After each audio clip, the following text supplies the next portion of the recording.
Olá, gente, aqui é o professor Marcelo Rodrigues do Planeta Transfer e essa é a nossa resposta da 17ª enquete. Será mesmo sublimática a nova F570 da Epson? 41% disseram que sim. Assim como a Suricolor, ela foi projetada para sublimação com tinta própria e sem problemas. 59% disseram não, ela é base de água como todas as outras e se usar tinta corante ou pigmentada ela funcionará perfeitamente. Bom, gente, falando em Suricolor, eu vou lá atrás, né? Eu já tive 9800, já tive 9700, já vendi esses equipamentos lá no iniciozinho, quando veio a tinta JTEC e italiana a primeira vez, já muitos anos atrás.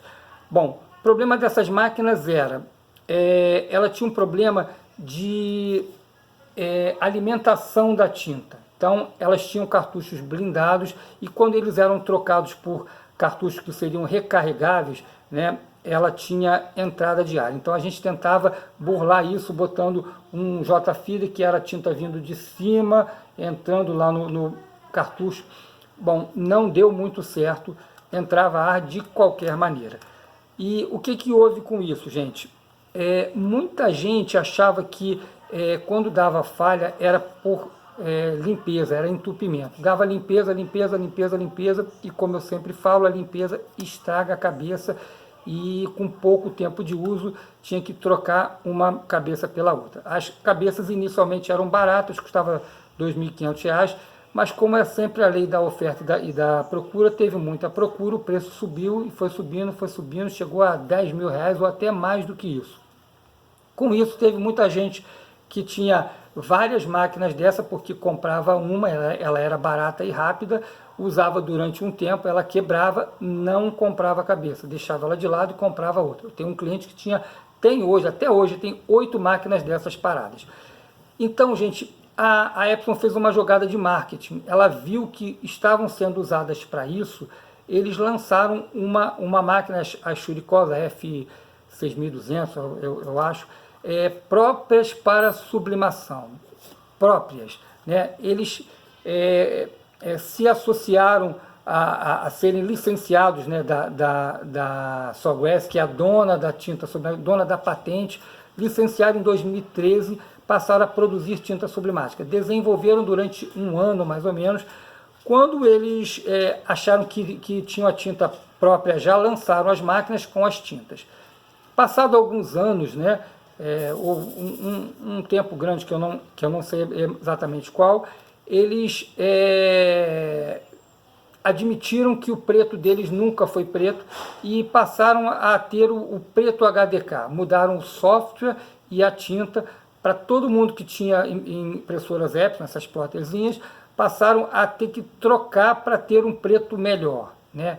Mas esse preto melhor também, né, você tem que mexer ele. Eu nunca vi uma coisa assim. Então, nota-se que eles não têm o mesmo know-how das tintas italianas e das tintas coreanas, né? Então, o que eles fazem? Agora fizeram a mesma coisa com essa F570, que eu posso chamar de mini plotter. Ela é mediana entre os equipamentos desktops, né, que a gente chama de impressoras, e as plotters que são maiores.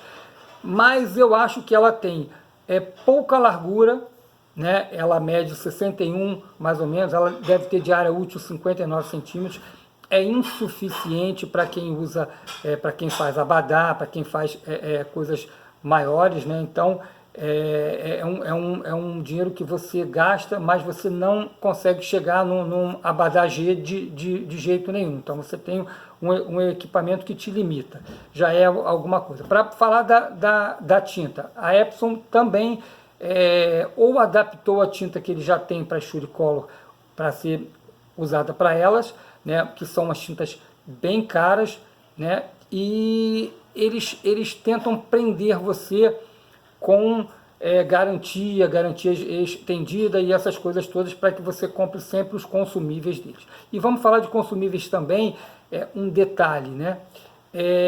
Aquele dispenserzinho, só a Epson cobra por ele. Só a Epson tem ele chipado. As outras marcas, a Holland, Mimac, Mutor, todos esses são atarra-chaves que você retira, joga fora e volta com o mesmo recipiente. Isso, gente, eu acho bem ruim para quem é cliente ter que pagar por uma lixeirinha que tem. Eu acho um absurdo e eu já vejo gente que está reclamando sobre isso também. Outra coisa é a definição. Um dos argumentos é que ela tem uma definição muito alta.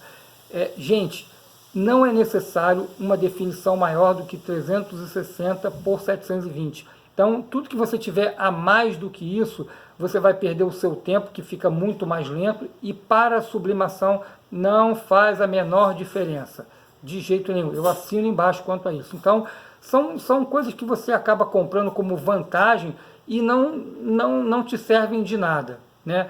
A outra coisa, gente, se eles tivessem lançado uma impressora, uma mini plotter, né, para sublimação mesmo, como eles dizem, eles teriam que ter tirado o maior erro de engenharia deles, que são os roletes muito próximos ao depósito da tinta. Esse é um problema facilmente resolvível por eles. Então, eles não se atentaram nem para isso. Então, eu entendo que elas não são sublimáticas de jeito nenhum. Fora o caso de que se você botar uma tinta corante, uma tinta pigmentada que seja feita para ela, vai funcionar tudo igualzinho.